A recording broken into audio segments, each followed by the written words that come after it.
Hi, and welcome back to Studio Atlanta. I'm Daniel Martin. In today's video, we're going to go over the very basics of the exposure triangle. After that, we will go into shutter speed individually, f-stop individually, and ISO individually, so that by the time we're done, you'll know how to get a good exposure with your camera. Those are the basics for every photographer out there. Once you get the exposure triangle learned, you've got 80% of everything you need to know. Of course, that don't count flashes, and that's why I say 80%, not 100%. But it's going to get you well on your way to getting a lot better pictures than what you're getting right now. So check it out. Okay, today I just want to explain what makes up the exposure triangle. You have your shutter speed, your f-stop, and your ISO. When you learn this foundation of photography, you're 80% there. But like I said, I'm going to keep this one simple. This is for brand new people. For example, I don't want you to think of your camera so much as a camera, but more like a tool, something you're using to capture light. So you can compare a window to your f-stop, okay? Because that's where the light is coming from. First thing, it comes through the f-stop or aperture on your camera. That's the little hole in the center of the lens. You'll see it open wide and open close. So your f-stop is light coming through the window. Your shutter speed determines how long light comes through that window. So if you're at 1/250th of a second, that window's only going to be open for 1/250th of a second, which is really fast. So each one of these I've got marked up here are one-stop increments. If you go from 100 ISO to 200 ISO, that's twice as much light. The ISO is how sensitive your camera is to light, okay? So you want to try to keep that as low as possible at all times. You can go higher, but you run into things like grain. It's called digital noise now. It used to be called grain when we were shooting with film. So I've been doing this for 37 years, so I've got terminology for everything. So anyway, back to the window shot. If you're doing a shot, let's say you've got your son's over by the window and you've got some big beautiful windows in your house, and set your camera to start with on shutter priority, which is TV on Canon. TV means shutter priority. So all you'll do is set your shutter priority. Now, you don't want to go below 1/60th of a second, especially if you're new, because you'll get blur, okay? Shutter speeds are used for stopping action, okay? Or they can show motion. So you kind of want to decide the picture you're going to take. Your little boy sitting by the window. What do you want from this picture? So let's say you've got decent sunlight outside. I'd say set it at 400. And since you're on TV mode, set your shutter, set it on 1/25th of a second, and let your camera pick the f-stop for right now, okay? That way you're not just cranking up your ISO to let in more light, because then you're going to get grain. So, and these numbers are the same for every camera. It doesn't matter, Canon, Nikon, Sony. These numbers are the same across the board. Now, if you go outside and you want to get some cars going down the road, and you know you're going to look at it and going to think, okay, what do I want from this image? I want to stop the car's action. I don't want to see any movement. So you're going to know you're going to need to be at least at 1/250th of a second. If you're outside, and again, if it's overcast, or if it's bright and sunny, or it's cloudy, all that's going to make a difference. But for this purpose, we'll just say it's sunny outside.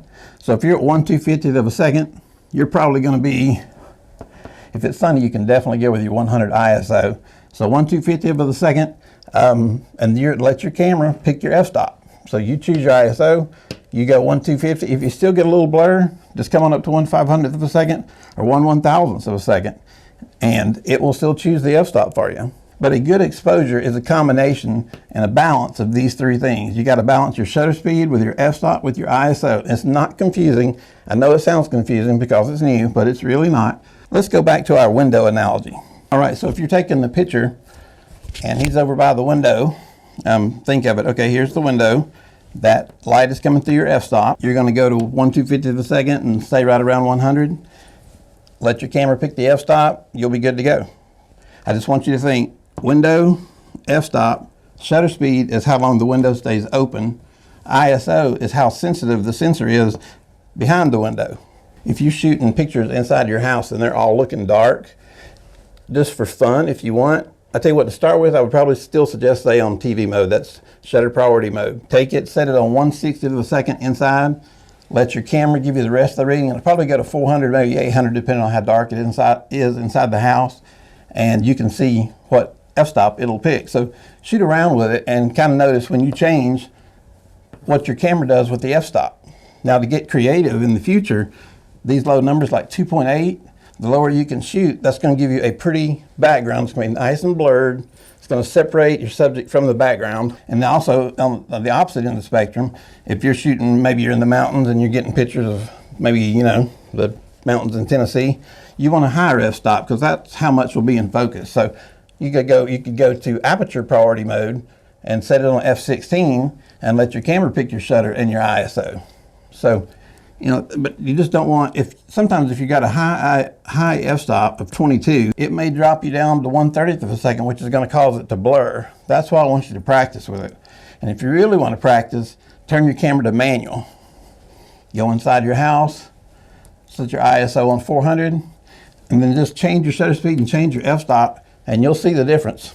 You'll see if it's dark. If it's too dark, you've got to either let more light in by making a lower shutter speed or a lower f-stop, a lower number. The thing about f-stops, the lower the number is, the bigger the hole is for the f-stop. So back to the window analogy, the f-stops are, it's like a circle inside your lens that lets light through. And again, your shutter speed is how long that light stays open. ISO, sensitivity to the light. So turn it on manual, set it on 800, go through your house. On manual, that means you control everything. First thing, take your shutter speed, put it on 160, go to 5.6 on your f-stop, and just start shooting away. If they're too dark, go up and down. Each one of these, if you go from, let's say you go from a f8 to a 5.6, that's twice as much light you're letting in that camera. So if it's dark, just turn your f-stop, you know, go one lower. Earlier, I went out into direct sun, and I took my flash meter, had it on ISO 400. I was facing the sun, put the meter up by my face, so I had ISO 400. My shutter was 1/500th of a second, and my f-stop was f11. But I turned around, reading off my face, sun to my back, same ISO 400, same shutter speed at 500, but my f-stop dropped to 5.6. So 5.6 and 11, that's 200% more light that you're letting in your lens. So keep this analogy as you're going. When you approach a picture, decide before you take the picture what you want it to look like. Again, if you want to stop action, go higher shutter speed. If you want lower depth of field, go lower here. Try to keep your ISO as your last option, because when you get up in these higher ones, some cameras just won't do it. You get too much grain. I've got a 23-year-old Canon back. We shot weddings with it years ago when it first came out, but you really couldn't go over 400 because it was so noisy above that. And I've got cameras now that I can shoot 3200 and 6400 and not have a problem with it for the reception and, you know, candlelight, and I don't want to destroy the lighting with a flash.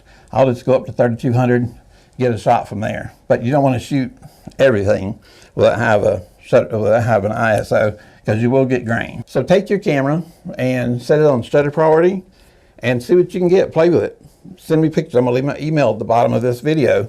And send it to me. If it's not right, I'll take a look at it and tell you what I think you need to do. But just try to memorize shutter speed, f-stop, ISO, and just remember every one of these is 100% more light. From f11 to f8 is 100% more light. From 5.6 to 4 is 100% more light. From 100 to 200 is 100% more light. Just remember your shutter speed. If you go below 160, you might get a blur. If you go too high on your ISO, you're going to get grain. So it's a fine balance. And we will go over this individually. I just want to give you an overview of what the exposure triangle really is.